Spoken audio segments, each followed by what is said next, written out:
आज बात करेंगे हम ग्रीनलैंड क्यों ज़रूरी है ट्रम्प के लिए। ग्रीनलैंड में टोटल 56,000 लोग रहते हैं और इनमें से ज़्यादा लोग इनुइट ट्राइब के हैं। इनके पास अपनी खुद की गवर्नमेंट भी है, मगर फॉरेन अफेयर्स और डिफेंस के लिए ग्रीनलैंड जो सो डेनमार्क पे डिपेंड करता है। ग्रीनलैंड कोई एक ओपन प्लॉट नहीं है खाली पड़े हुआ है कि कोई भी आके जो सो उस पर कब्जा कर लेगा, ऐसा नहीं है। ग्रीनलैंड को अगर कोई कब्जा करने की कोशिश कर रहा तो उसको नेटो से भिड़ना पड़ेगा। अभी पूरे न्यूज़ में यही चल रहा, यूएस और यूरोप जो सो ऑपोजिट एक दूसरे के आ गए। यूएस और ग्रीनलैंड के गिच्चियों में अब रशिया और चाइना भी इन्वॉल्व हो रहे हैं। ट्रम्प तो खुला बोल रहा है ग्रीनलैंड कैसा भी चाहिए हमको, क्योंकि ग्रीनलैंड अमेरिकन नेशनल सिक्योरिटी के लिए बहुत ज़रूरी है। अगर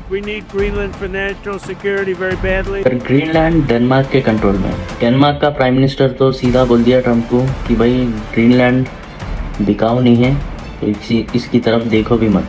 Grønland vil ikke ejes af USA. Greenland does not want to be owned by the USA. Greenland does not want to be governed by the USA. Greenland will not be part of the USA. खाली Denmark के नहीं, Europe के तकरीबन leaders जो सो Denmark और Greenland के साथ है। ग्रीनलैंड का मसला कोई नया नहीं है। 2019 में भी जो सो ट्रम्प बोला था कि हमें ग्रीनलैंड चाहिए बोल के, मगर जब जो सो यूरोप जो सो लाइट ले लिया था ये मसले को। मगर ट्रम्प जब भी जो सो गुस्से में आके लोग की मीटिंग थी ट्रम्प की ग्रीनलैंड के साथ, डेनमार्क के साथ, वो मीटिंग नहीं करा था। ट्रम्प अब और सीरियस हो गया इसको लेके।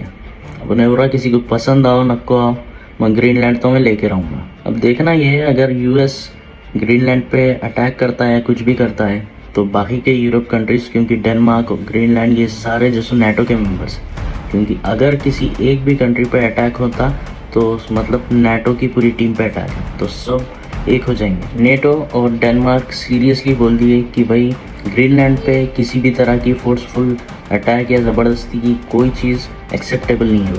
ऊपर से डेनमार्क भी जो सो अपनी मिलिट्री एक्टिविटीज़ दबा के बढ़ा दिया। ट्रम्प इतना सब कुछ क्यों कर रहा ग्रीनलैंड को हासिल करने? नेटो के अगेंस्ट ले आ रहा, यूरोप के अगेंस्ट ले आ रहा। ग्रीनलैंड इसलिए इम्पोर्टेंट है, अमेरिका बोल के नहीं, बस सबके लिए इम्पोर्टेंट है, सारे कंट्रीज़ के लिए, क्योंकि उसका लोकेशन वैसा है जो कि सीधा जो सो आर्टिक ओशन को जाके मिलता है। अभी तक आर्टिक ओशन जो सो पूरा बर्फ़ से भरे हुआ था, मगर अब जो ग्लोबल वार्मिंग ये वो हाई जो सो कार्बन का यूज़ वगैरह की वजह से अभी पूरा जो आइस है तकरीबन मेल्ट हो गया। साइंटिस्ट का भी बोलना ये है कि भाई ये गर्मी की वजह से, ग्लोबल वार्मिंग की वजह से बर्फ़ जो सो इतनी रैपिडली स्पीड से जो सो मेल्ट हो रही कि समंदर में कई जो सो न्यू रास्ते बनते जा रहे हैं। समंदर के रास्ते इतने इंपॉर्टेंट रहते ट्रेड्स के लिए, ये तो सबको मालूम।